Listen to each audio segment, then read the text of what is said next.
Sparky Coach Pod, another episode, the next episode, Dr. Dre style. We're actually talking a little bit, this is a series. I'm going to say this is blessed and ordained by the trade gods. Woke up in a sweat last night. The trade gods smiled upon me and said, I want you to do a series on 50 Cent in the club. The song, business lessons from 50 Cent, the 50 Cent, the big dog, the biggest dog, potentially the biggest dog in the room, right? Bigger arms than yours and my head put together. This guy's psycho arm stuff. The trade gods may or may not have spoke to me, but hey, how do you decide who speaks to who? The trade gods, they show no mercy. But going across this sort of, it's going to be a fun series. I don't know how long it's going to go for. 5 sessions, 10 sessions, 1 session, who knows? Depends on how much we get through. But so much gold in this song and so much gold to reflect upon your business journey, where your business is at, where you want your business to be, how you're going, and what's actually working and what's actually not working. So, you know, I just want to preface this 50 Cent series by saying we're not going to get into the X. If you're into taking drugs, I'm not going to get into that topic, that sentence. We don't care. We don't judge either way, but we hope that you're comfortable and happy with the choices that you make. We're probably not going to rub you if you hug us. Let's face it, right? We might try, but our best efforts might be blocked by the Zoom gods because most of the stuff we do is online. It's funny. People always ask me, like, what do you find better, online or catching up? And I feel like, to be honest, that when you get that, there's nothing kind of like breaking bread with people, with friends, and to catch up and sort of, you know, just have a chat with people. But like when you're working on numbers or on quoting or on something, there's nothing quite like that. Hit it and quit it. We've got 1 hour. We're going to bust through this thing. There's no travel. There's maximum efficiency and we're going to get this done. There's nothing quite like that. And I'm a big fan of the old Zoom, big fan of the catch up in person, big fan of the Zooming. Both is good. Now, also, we are in fact into both having sex and making love here. We don't discriminate. And we hope you don't discriminate too. Anyway, without further ado, business lessons from the big dog, the big 50 Cent. Here we go. All right, so this song starts, and you know how it starts. Go, go, go. It just says go, like on repeat. And this is a funny song for me to talk about because this was like, I'm not going to say the song of my generation or the songbird of my generation. That's not what it was. I've been listening to Offspring smash a lot with my boys and myself. 994 Offspring, we should do a series on the Offspring smash, specifically that album. But that is such a great album. And sometimes I put that on just to remind myself who I am. I feel like sometimes you can get lost in sort of dad life. This is me personally, dad life, just general life, mundane life, work life. There you go. Okay, who am I? And what do I want to do? And what do I enjoy doing? And what do I enjoy talking about? And am I like the quiet guy, the loud guy, the funny guy? Like what am I? It's a nice little checklist to get yourself back on track, back on the train tracks. Pretty cool times. But 50 Cent starts this, and I remember this was always the song that got you off the pool table onto the dance floor. I'm talking like a fresh-faced Greg Crowe, 18 years old at Carmen's, if you're in the Sutherland Shire, or Coit's. That was psycho. There was this place called Coyotes, and it was $2.50 drinks on Thursday night, and we had TAFE on Fridays, so there's definitely some relatively debaucherous activities going down on a Thursday night. But like the ceiling was so small of this place that like you'd be everyone's dancing and there's sweat like dripping from the roof. I don't know if you've experienced that. It's not great. It's not a great feeling, but hey, you're in the club, what are you going to do? And shout out to my mate Tim Souther, who did in fact get nude there and get escorted out by the security guards. yeah, Timmy. Shout out, Timmy.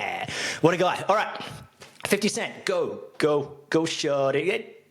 Stop right there. I want to encourage you, go. We're taking this out of 50 Cent. Go. This is your time. This is your time to shine. The time is now. The time is now. The time is nigh. Don't wait. Don't put it off. I want to encourage you to go in your business, to not waste another moment of that hamster wheel, mundane, running around in circles, running around like a chicken or a turkey or a bush turkey or a bin chicken or whatever you want to call it, an ibis. With don't run around like a crazy person, just wondering and thinking and hoping hoping that everything's going to make sense one day. It's probably not. The definition of insanity is doing the same thing twice and expecting a different result.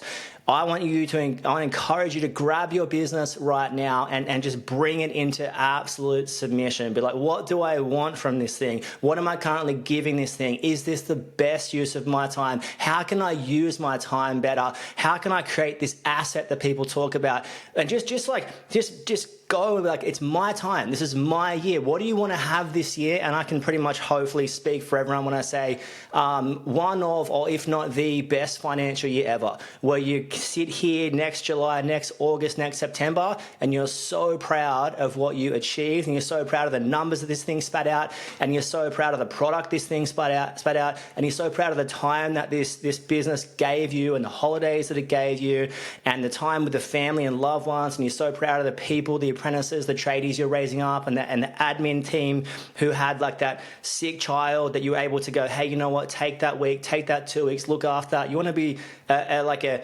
holistic, sort of encouraging, beautiful boss, and it's, don't wait for that to happen. And it's really hard to be that chill, beautiful, kind boss when there's no money in the business, because you'll forever be penny snatching and be like, hey, that hour looked more like 64 minutes, and hey, you're leaving at 4:15, do you reckon? Because like you're meant to be here till 4:18, and it's nothing like no money in the business. It just makes you shrink back, and it makes you like micromanage to the point of like no return, to the point where nothing's good enough, and it's like, hey guys, I've given you 3 days to get this job done, to get this roughing done. It's like, this is a 4-day job, and it's like, and I want to encourage you, don't wait.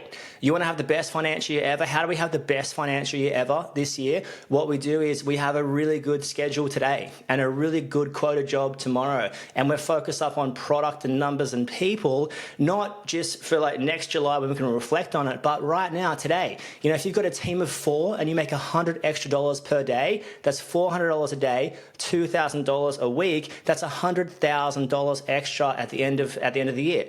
And it's not that unachievable, and it's not that unattainable to hit some amazing figures, to hit some amazing numbers, to hit some amazingness when you're feeling focused and your head is in the game, and it's like, it's my time. I've got to go. I've got to start focusing. I've got to look at what I've got in my hand, and I've got to have a really successful and profitable and great day today and tomorrow. And it's interesting, right? Because it's like, we all want the big result. We all want the big year, and it's like, for whatever reason, for the time and money reason more than likely, but the big year is found in a good day today and a great day tomorrow and an excellent day next Tuesday. It's found in that. So don't wait for that, and it's your time to go. Don't put it off, right? Your business can be either the biggest blessing or it can be the biggest curse. And too many of us are frustrated at the curse the business currently is, but it's self-inflicted. We've self-anointed and self-appointed this curse upon us, and we're making decisions now that are growing the curse and not growing the blessing, right? We're watering the wrong garden. We're watering the garden of despair, of dismay, of there's no hope, I've just got this. We've got to water the garden of things like of hope and profitability and sustainability, and hey, like, let's look after these stuff, because we're not making decisions based upon the 1 month, we're making decisions based upon the 5 or 10 years. When anyone has a staff situation, I'm always encouraging them to be like, try and look at it like from a 5 or 10 year lens, right? If you're talking about someone with a young family, let's just say you've got a tradie and they have 2 young kids. Anyone with 2 young kids will tell you, like, if the fact that you're probably still breathing is a success story. Like, it's very, very, raising kids is no joke, right? So if you've got to give them a bit of extra grace in that season, that's okay, because hopefully they'll be here for 5 or 10 years. But if you can't give grace in that season, like, it's interesting, right? Like, you look at it, young kids, and you go, it's just to timestamp it, there's only a certain amount of years before they end up going to school. Once you go to school, there's a relatively controlled environment. Like, I mean, in terms of, like, they're out Monday to Friday from from 8 till 4, so someone can really hit their straps work-wise at that point. But there's that young family juggling doctor's appointments, sicknesses. There's a young family juggling like time commitments with soccer. I'll tell you what, if you look after your staff members in that period, I'm going to go out on a limb and say they'll more than likely be forever grateful to you. Very hard to do in the season if we're looking at the moment. Very easy to do when you're looking at a 5 or 10 year sort of plan. So it's your time to go. Don't put it off. Make your business the best place to be at and make your business profitable. Go with it. Set some lofty and high goals and make this year your best year ever. Listen to 50 Cent when he says, go, go, go. All right, that's point number 1. How good's the 50 Cent series? All right, point number 2. When I pull up out front, you know what you see? Finish it for me. You know what you see. When I pull up out front, you see the Benz on dubs. When I pull up out front, you see the Benz on dubs, right? The Benz on dubs. While you might not have a Mercedes-Benz on dubs, right? That'd be the definition of the worst car ever for an electrician, right? Probably more than likely, unless that's your thing, unless you're cruising out doing manies on Friday, midday, Saturday, lunchtime. This is funny. I went to schoolies on, I don't know what year this was, like 2002, on Cavill Ave, like the Sunshine Coast, and there was this, that like whoosh, whoosh, whoosh, like that kind of situation. Not my thing, and probably never has been my thing. I'm right at home driving my Cruiser and having my Kia Carnival, the 2 greatest cars in the history of the universe. But wherever you sit on cars, this guy was doing his whoosh, whoosh, and he was doing his like showing off in front of I'm going to say the girls, but maybe it was me. Maybe I had no shirt on. He was trying to impress me. I don't know.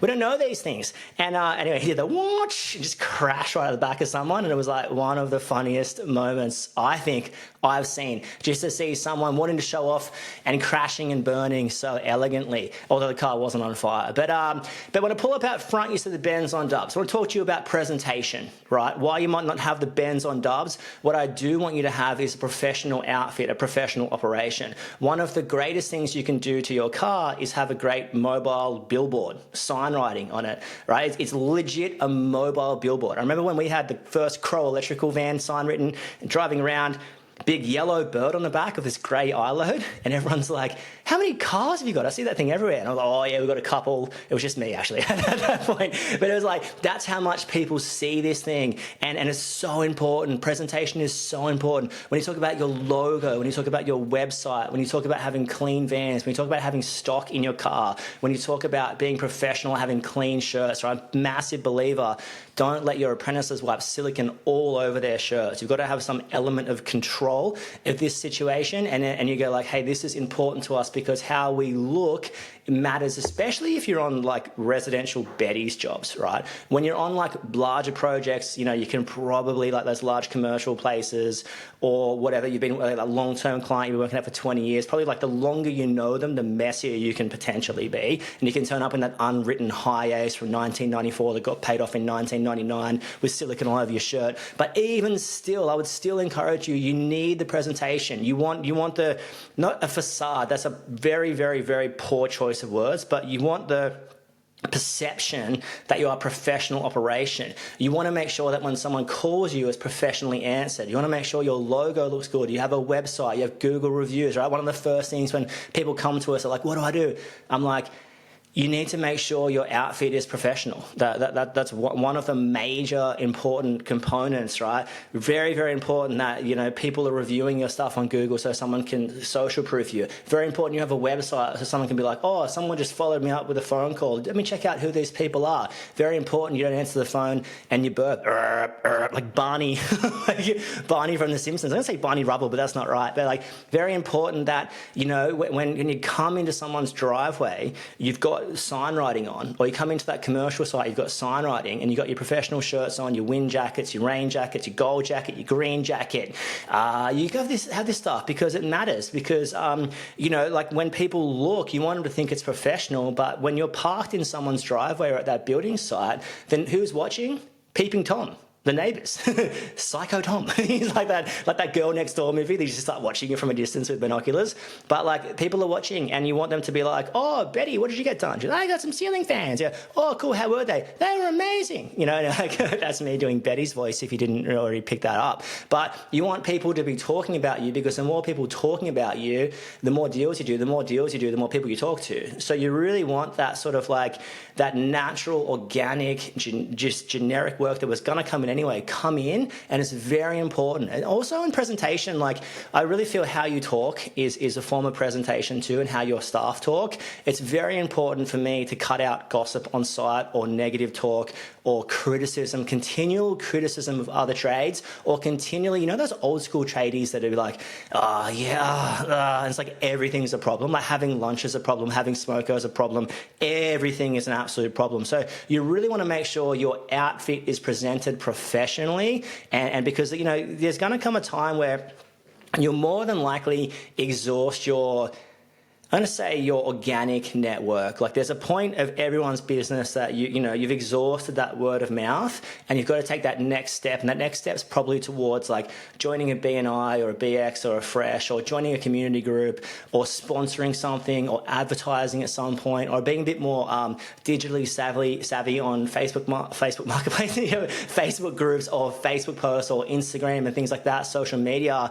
And being maybe the next step is to front into real estate and knock at the door, and whatever it is. Like every business is going to be a little bit different, and there's probably a time where you're going to have to go after work, where work won't come to you, and that's sometimes, I know for me, work came to us so easily for like 4 to 5 years, and hit a point where I'm like, "Oh, I don't know where we're going to be next Thursday." And the reality was, I've gone from doing 40 hours on the tools myself, probably more like 60 or 70, if you know what I'm saying. Anyway, it was probably more like we went from that. So, and now we're moving like 200-300 hours through our company. So of course the network, of course the organic opportunities get chewed up sooner than later, because now you're pushing so many hours through. So what you used to, you've got to think about it, like 40 hours booked out for 4 weeks is 160 hours. But if you've got 2 tradie apprentice teams, there's 160 hours pretty quickly. Right? There's 160 hours this week. So it's really interesting to talk about. So what you used to get through in a month, you now get through in a week. And this is why you've always consistently got to be changing and updating your reference of busy, because if busy is just timestamped to where you're currently at, you're not going to be able to grow, because you're not going to be able to push outside that comfort zone. And there's nothing worse than telling someone, "Oh, we're 3 or 4 weeks away," because it really is outside that comfort zone of them still wanting the job to get done. Like that timeline, probably the smoothest, cleanest window is like that 1 to 2 weeks. That's probably like the ideal situation. Obviously, emergencies in that 1 to 2 days kind of thing. But you got to think about it logistically. Like if you've got a comfort zone, it's probably in that 2 to 3 week situation. Anything outside of that, you do risk someone going somewhere else. So anything outside of that in the short term, you might want to consider that could be a hiring indicator. So busyness might not necessarily be foot on brake, stop traffic. It might be like, what if we put our foot on the pedal, took all our opportunities, and employed someone for that extra 40 hours a week? Because if you're not getting back to people, if you're not, like, this is back to the presentation of the business, if you're not getting back to people and responding in with due diligence in a due time, and getting those quotes back on time and following that stuff up, you might be missing your organic chance to grow, because you feel busy, but you're only moving 100 hours through your business, or 50 hours or 200 hours, when you could be adding 40 hours, freeing yourself up to take more of those opportunities, get those quotes back, build that price book out, make those cold calls, pop in and bring someone coffees, donuts, something, some form of necklace, whatever you want to do. Very, very, very important. So when you pull up out front, you see the Benz on dubs. Like, that's so important. Your presentation is so, so, so important. So what are you taking away from this episode? 2 things. You're firstly and foremost taking, like, now's the time. Now's your time. Don't put it off. Secondly, presentation is absolutely key to running a successful business. So stay tuned for episode 2 of 50 Cent into Club Lessons.